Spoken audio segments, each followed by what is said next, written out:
Good morning बच्चों मैंने पिछले क्लासेस में आप लोगों को मनु भंडारी की कहानी पढ़ाई थी और आज मैं आप लोगों को बताऊंगी महावीर प्रसाद द्विवेदी का निबंध, जिसका शीर्षक है स्त्री शिक्षा के विरोधी कुतर्कों का खंडन। बच्चों, यह द्विवेदी जी का जो निबंध है उनकी खुली और दूरगामी सोच का परिचायक है, क्योंकि इस निबंध में रचना उन्होंने उस समय की थी जब देश औपनिवेशिक गुलामी की गिरफ्त में था। हमारे भारतीय समाज में तो आज भी बहुत सी जगहों पर स्त्री शिक्षा के विषय में लोगों की सोच बहुत सकारात्मक नहीं है। ऐसी दशा में एक व्यक्ति का इस विषय पर इतने वर्षों पूर्व सोचना और उसकी खुली और दूरगामी सोच का ही परिचायक हो सकता है। तो बच्चों, हम लोग देखते हैं इस निबंध में क्या है। यह निबंध में द्विवेदी जी कहते हैं कि आज भी अनेक ऐसे शिक्षित और धर्मशास्त्र के जानकार लोग विद्यमान हैं जो स्त्रियों को पढ़ाना और गृह सुख के नाश का कारण समझते हैं। इसके लिए उनकी दलीलें हैं कि पुराने संस्कृत नाटकों में कुलीन स्त्रियों से अनपढ़ भाषा में बातें कराई गई हैं। इतिहास पुराणादि में उन्हें पढ़ाने के नियमबद्ध प्रणाली भी नहीं मिलती। स्त्रियों को पढ़ाने से अनर्थ होते हैं। शकुंतला ने जो कटु वाक्य दुष्यंत से कहे वे इस पढ़ाई का ही दुष्परिणाम था। लेखक इन दलीलों का उत्तर देते हुए कहता है कि नाटक में स्त्रियों का प्राकृत बोलना और संस्कृत न बोलना उनके अनपढ़ होने का प्रमाण नहीं है। उत्तर रामचरित में ऋषियों की पत्नियों की संस्कृत क्या कोई गंवारी संस्कृत थी? भवभूति और कालिदास के नाटकों के समय में प्राकृत की प्रचलित भाषा थी, नहीं तो बौद्ध तथा जैन के हजारों ग्रंथ उसमें क्यों लिखे जाते? प्राचीन समय में स्त्रियों के लिए कोई विश्वविद्यालय नहीं था। फिर नियमबद्ध प्रणाली का उल्लेख न मिलने पर क्या आश्चर्य। बौद्ध धर्म में त्रिपिटक के अंतर्गत थेरी गाथा में जिन सैकड़ों स्त्रियों की पदरचना उद्धृत है वे क्या अनपढ़ थी? अत्रि की पत्नी ने पत्नी धर्म पर घंटों व्याख्यान दिया।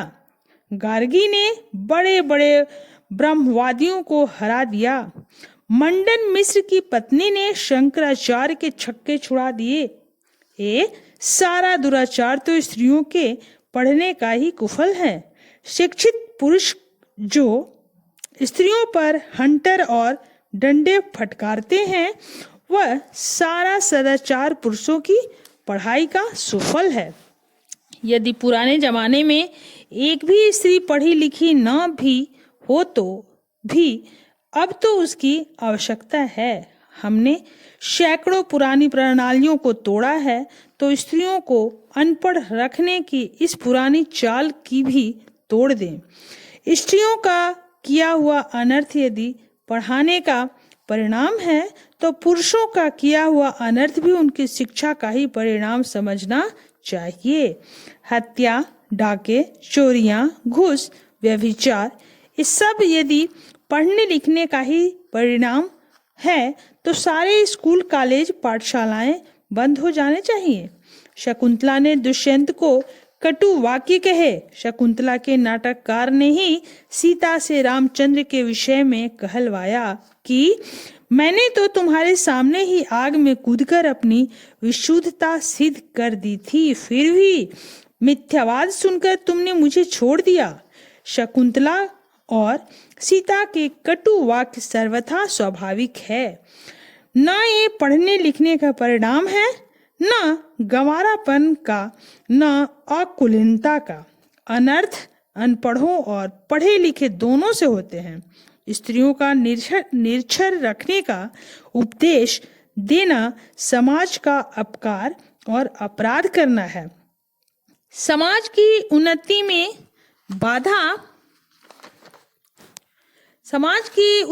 बाधा डालना है। इस देश की वर्तमान शिक्षा प्रणाली अच्छी नहीं है तो उसका संशोधन करना चाहिए।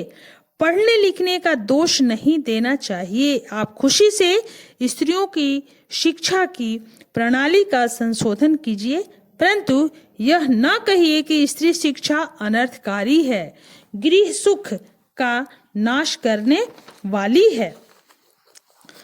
तो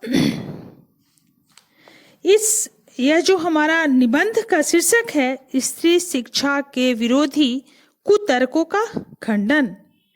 इससे हमें यही शिक्षा मिलती है, या हम कहें कि यह निबंध का यही उद्देश्य है। यानी आचार्य महावीर प्रसाद द्विवेदी यह कहना चाहते हैं कि स्त्री शिक्षा के विरोधी कुतर्कों का खंडन नामक यह पाठ स्त्रियों की शिक्षा के समर्थन में तार्किक विचार प्रस्तुत करता है। यह लेख पहली बार सितंबर 1914 की सरस्वती में पढ़े लिखों का पांडित्य शीर्षक से प्रकाशित हुआ था। बाद में द्विवेदी जी ने इसे महिला मोद पुस्तक में शामिल करते समय इसका शीर्षक स्त्री शिक्षा के विरोधी कुतर्कों का खंडन रख दिया था। आधुनिक समय में भी इस निबंध की उतनी ही महत्ता है जितनी उस समय थी। आज हमारे समाज में लड़कियां शिक्षा पाने एवं कार्य क्षेत्र में क्षमता दर्शाने में लड़कों से बिल्कुल भी पीछे नहीं हैं, किंतु यहाँ तक पहुँचने के लिए अनेक स्त्री पुरुषों ने लंबा संघर्ष किया। नवजागरण काल के चिंतकों ने मात्र स्त्री शिक्षा ही नहीं बल्कि समाज में जनतांत्रिक एवं वैज्ञानिक चेतना के संपूर्ण विकास के लिए लोगों को प्रेरित किया। द्विवेदी जी का यह लेख उन सभी पुरातन पंथी विचारों से लोहा लेता है जो स्त्री शिक्षा को व्यर्थ, अनर्थकारी और समाज के विघटन का कारण मानते थे। इस लेख की दूसरी विशेषता यह है कि इसमें परंपरा को ज्यों का त्यों नहीं स्वीकारा गया है, बल्कि विवेक से फैसला लेकर ग्रहण करने योग्य को लेने की बात की गई है। और परंपरा का जो हिस्सा सड़ गल चुका है, आज के परिवेश में उसे रूढ़ी मानकर छोड़ देने की बात कही गई है। यह विवेकपूर्ण दृष्टि संपूर्ण नवजागरण काल की विशेषता है। तो आज इस निबंध का अनेक दृष्टियों से ऐतिहासिक महत्व है। नारी जागृति के संदर्भ में यह निबंध आज भी पूरी तरह प्रासंगिक है। बच्चों, यह निबंध यहाँ समाप्त होता है। फिर अगले क्लासेस में। धन्यवाद।